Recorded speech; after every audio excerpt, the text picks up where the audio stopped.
Buongiorno, buonasera, benvenuti amici. Welcome my friends. My name is Vincenzo and welcome to my channel. And the channel is Fountain Pen Therapy. I am going absolutely berserk, folks. I don't know what's going on, but we're only in the month of February and I'm not sure when this video is going to be published on YouTube. But I can tell you I'm making it in February, and January has been a month of the Grail pens.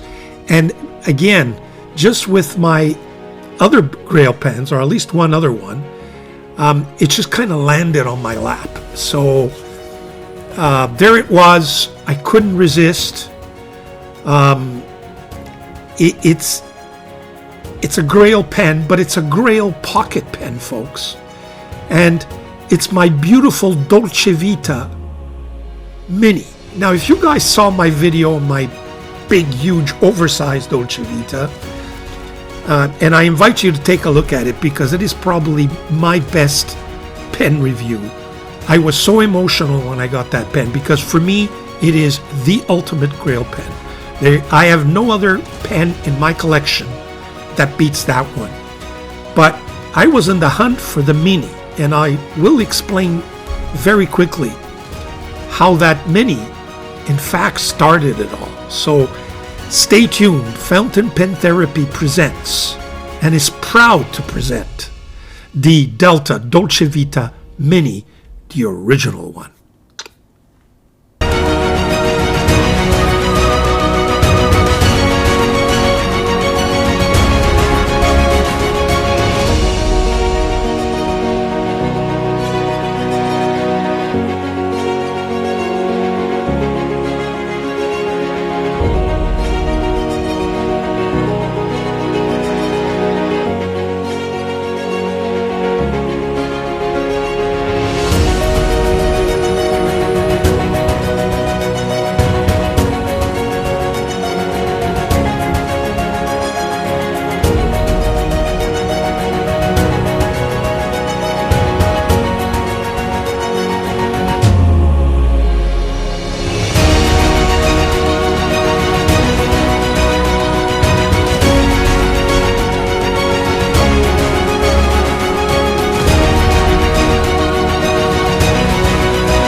Okay, so we're back. Now, before I review this pen, I think I owe it to Delta and I owe it to Mr. Marino, who is a real genius, to explain how this little gem came about and why I say that it is this little gem that started it all.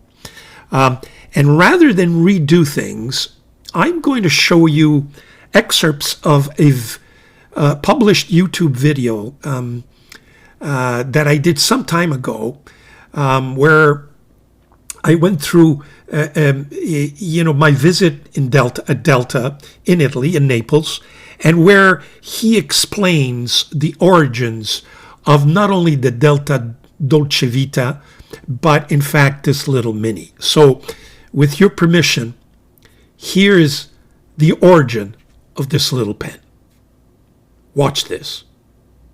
And while we were in that department, I asked Nino about, what happened with this orange pen? What happened with the Dolce Vita? How was the Dolce Vita, how did the Dolce Vita come about?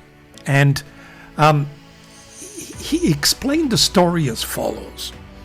He says, at that particular time, in roughly 1996, all of the pens were essentially very classic black and gold.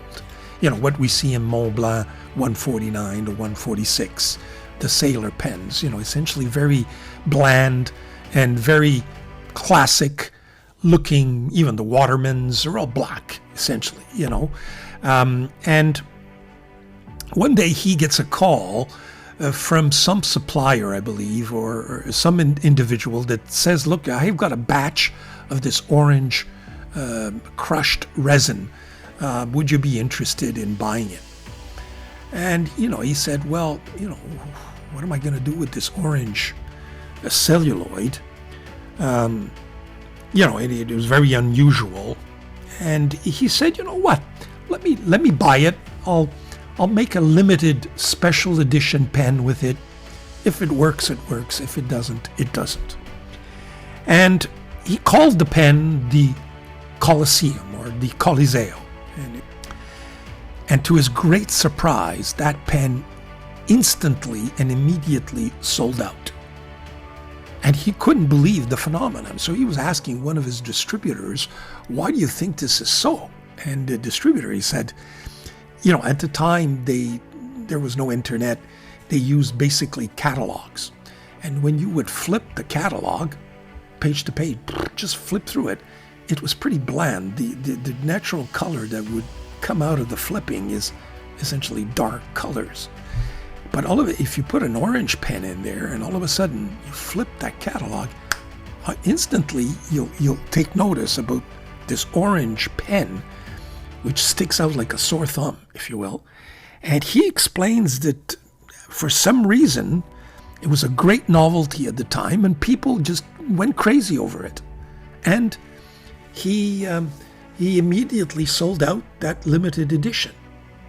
Now, back to the drawing board, he had for many, many years tried to figure out what would he be able to do with the Delta brand or with a Delta pen that people would instantly recognize internationally as soon as the pen is shown.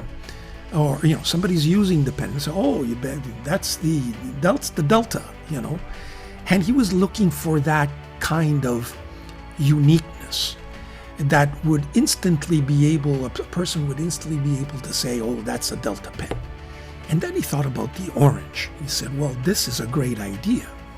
But of course, in speaking to the distributor, he says, well, wait a minute now, you can't come up with another pen that's orange. Because if you do, you're essentially betraying the collector who has bought this Coliseo, which is orange and which is a limited edition. By definition, it should be a limited edition. And you can't all of a sudden start producing a bunch of orange pens because then the collector who purchased that limited edition is betrayed. So he had to figure out how to do this because he thought that there was something there that could be exploited. And in speaking and waiting, he figured, a couple of years will go by, people will kind of forget. But the distributor said, well, you got to figure out a way. So he said, well, what if I create a mini pen? And, he says, if you create a mini pen, then you're not betraying the Coliseo and the limited edition. It's a completely different pen. And that's when he created the Dolce Vita, the black cap, orange barrel, but in the mini form. And that completely took me by surprise. I would have thought, I had heard about this mini Dolce Vita, but my view, I thought that he started with the oversize and then, created the medium, the stout, and the mini came afterwards. But no, he explained that the mini, and he showed the mini, he's got it in his hands for 30 years, was the original Dolce Vita. It was this mini that eventually led to the medium, the large, the stout, and the oversize. Then you had the oversize with the fusion nib, etc. So that kind of took me by surprise. But that essentially is the story behind the orange and black Delta. And then from then on, people said, the Dolce Vita. Oh, did you see he was using a Dolce Vita? And of course, the Dolce Vita remains to this day. I have one, which is the DV2, the brand new one. But to this day, it remains my Grail pen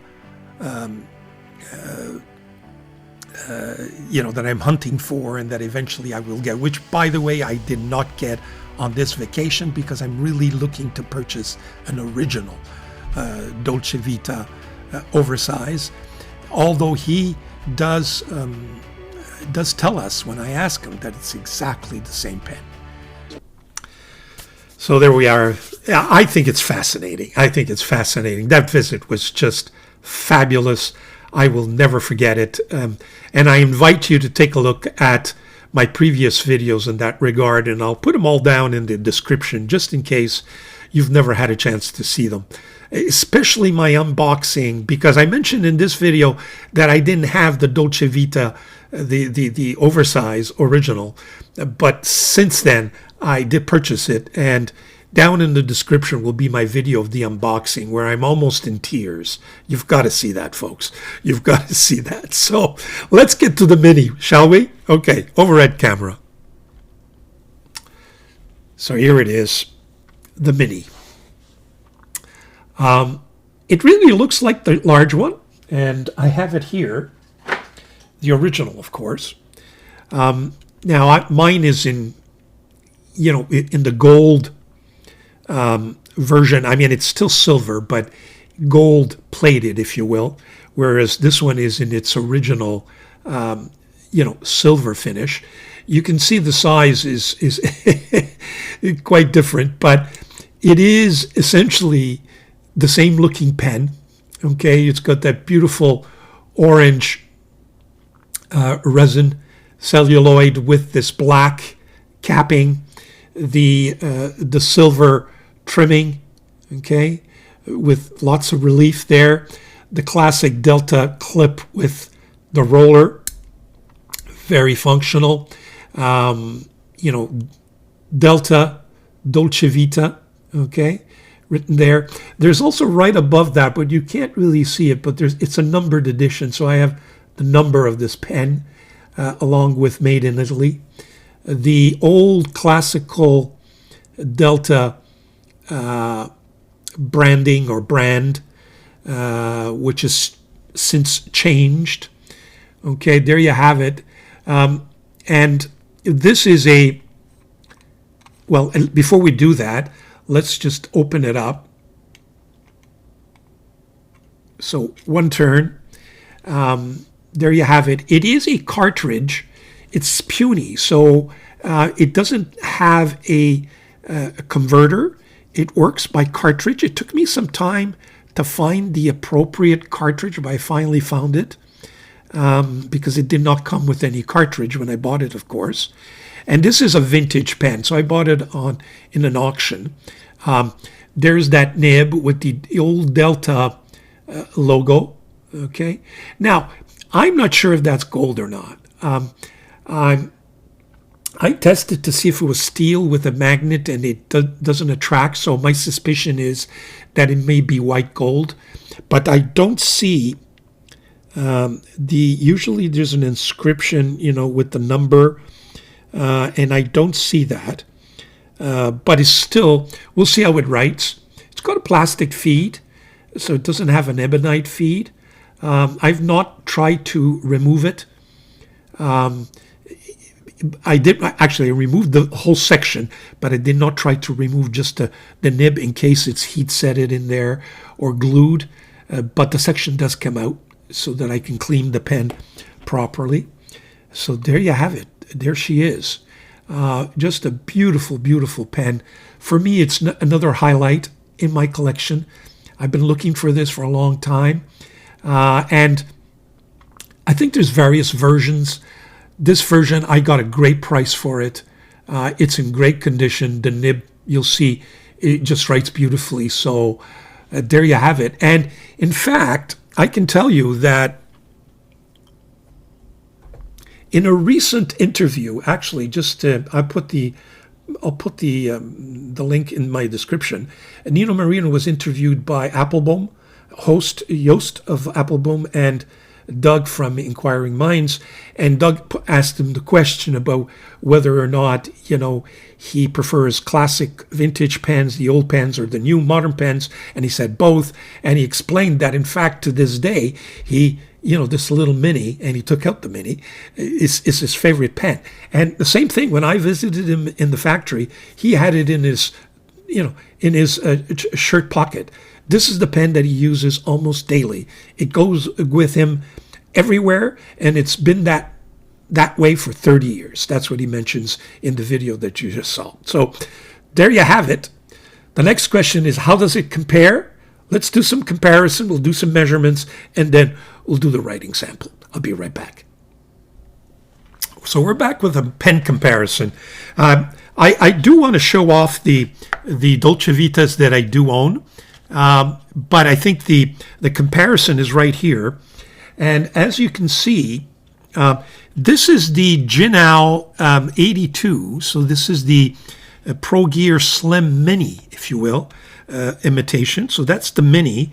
This is, the Kaweco all brass that we know of. This is a Montegrappa vintage Micra. Again, very nice. You could see that the silver is kind of tarnished there. This is probably one of my favorite pocket pens, which is the Ongdian M2, which just writes beautifully. There's your subject pen. This is a Parker a duofold mini, believe it or not. So I'm lucky to own one. And this is another favorite of mine, which is the Opus 88 mini. So those are some of my pocket pens, uncapped. And of course, you have the original Dolce Vita oversize. As you can see, just a beautiful pen. It has an 18 karat number 8 size, huge nib that writes just beautifully. This is my Dolce Vita DV2. So this is the modern version of the Dolce Vita. Okay, so there you have it. So those are the pens capped. Okay, here are the pens uncapped and unposted. Now, I did want to show you, most of them are not really functional, without posting, because they're just a little bit too small. The Parker still is pretty functional, and so is the Opus 88. But, these pens are meant to be posted. So let's take a look at the pens posted. Here are the pens posted. They are all great posters, in fact. And I did want to show you, I forgot to show you how this pen becomes very functional when it's posted. It's a mini, it's a pocket pen. So obviously it's, not meant to be huge. And without posting it, although you could still get away with it, it's just a little bit, uncomfortable, but you could still write with it very nicely because it just fits in.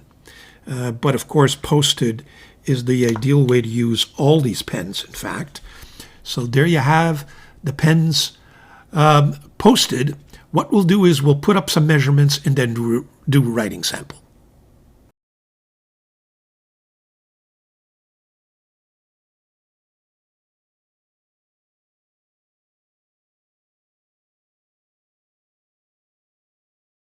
Okay, so we're back for the writing sample, and let's just see how this pen writes.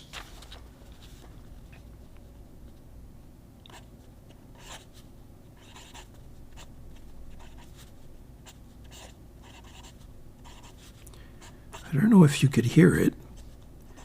It has this kind of pencil-like feedback. Now I'm going to put here original because the Mini is now sold in its modern version.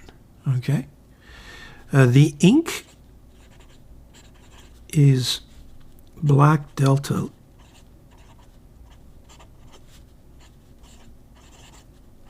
cartridge.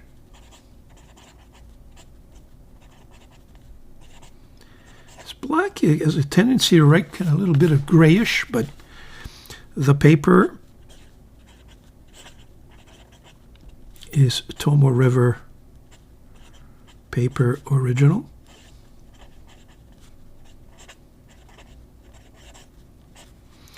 And the nib, I'm not convinced that this is a gold nib. So, to be determined, even though the magnet doesn't appear to have attracted the steel, if it's steel, I'm just still questioning whether it's gold or not. And I may write to Nino Marino and just ask him, did he make any of these pens with steel nibs? If so, I'm going to ask him, can you sell me a gold one? There you have it. That's that. What else do we have here? Okay, yes. In terms of smoothness,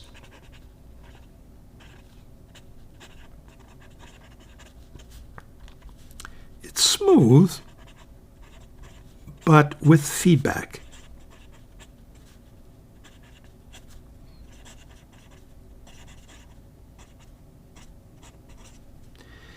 Wetness. It's not overly wet, I would say to you. So it's, I would say medium. More on the dry side than on the wet side. The bounce, no bounce. Fairly stiff. Does it have any line variation?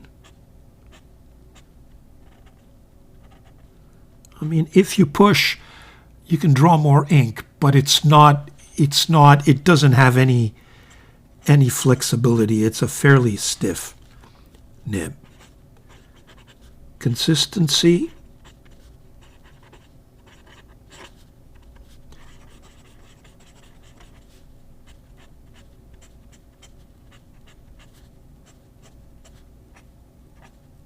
Okay.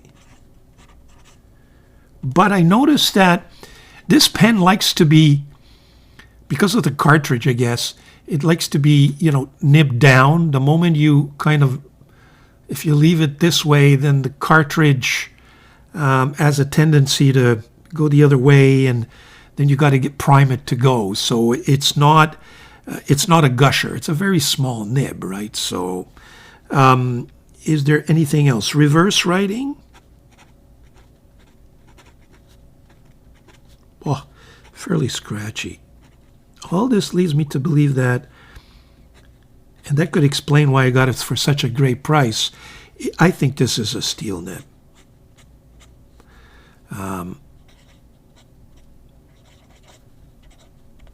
But verdict is still out. Okay, likes, dislikes. What I dislike about this, the only thing I think I dislike is the cartridge. I don't like cartridges. I didn't bother to see if one of the smaller modern converters can fit in there. I would imagine, but that's the dislike. I mean, the nib is still a mystery to me.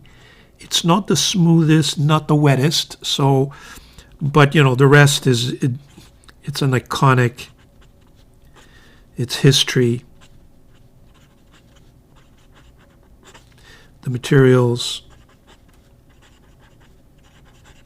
the design, and it's a Grail pen. Now, will I use it on a daily basis? So is it a go-to pen for me? No. I think it's too temperamental in terms of how you have to hold it. The wetness is not there.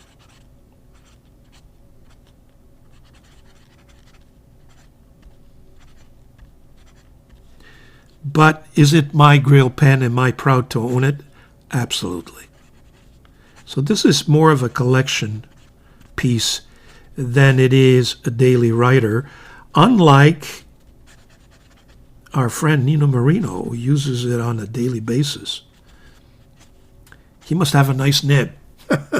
If he doesn't, he's got his son, who's a nibmeister, who can fix it. But there you have it.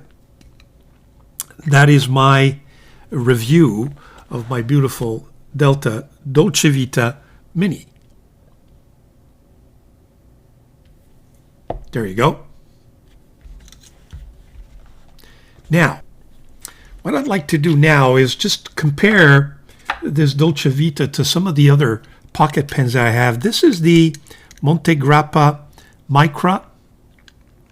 That's the way it screws on with this gold nib, which I damaged and I try to fix. We'll see if it writes. Oh yeah, I just have to hold it the proper way, otherwise it skips on me. But that is the Monte Grappa Micra. Yeah, and it had a beautiful broad nib. It's still broad, but I have to be careful if I don't find the juice, the right spot. It won't write. But these are one amongst many pens that I need to send to. Hopefully, I plan to go to some pen shows, and hopefully we'll book the Nibmeisters to repair them. This is the little minor, the Jinhao. Is it right? Well, okay. It's a little scratchy. Jinhao 82, which is a pity because it has a, let me just prime it. It has a Kegaloo number 5 nib, and usually those Kegaloo nibs are gushers, so it should write. Okay, here we go. Jinhao 82 Mini with a Kegaloo number 5 nib.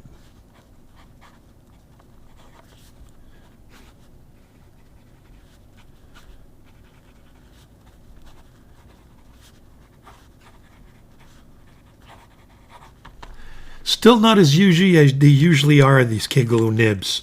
I guess it dried up on me, and to be expected. I haven't used that pen in a while. This is my favorite. Let me just see if this writes. I haven't used it in a while. Just a little dry spot there. Ah, not bad at all. Here's the brass. Yeah, this Hongdian nib, between you and I, folks, it beats the nib that's on my Dolce Vita. It really does. Great little pocket pen. We should all have one. Now this one has a stub. Let's see if it writes. It's a 1.4.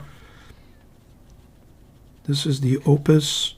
A little spot there. Opus 88 Mini. It's got a number 5 1.4 stub. Not bad for a pen that hasn't been used in a while.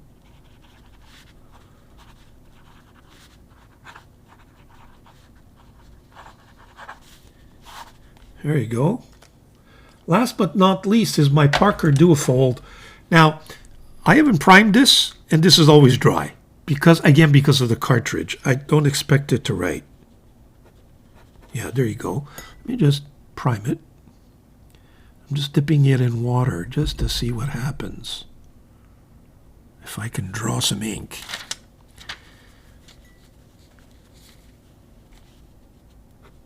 Oh, okay. There we go. Parker Duofold. It's got an 18 karat nib.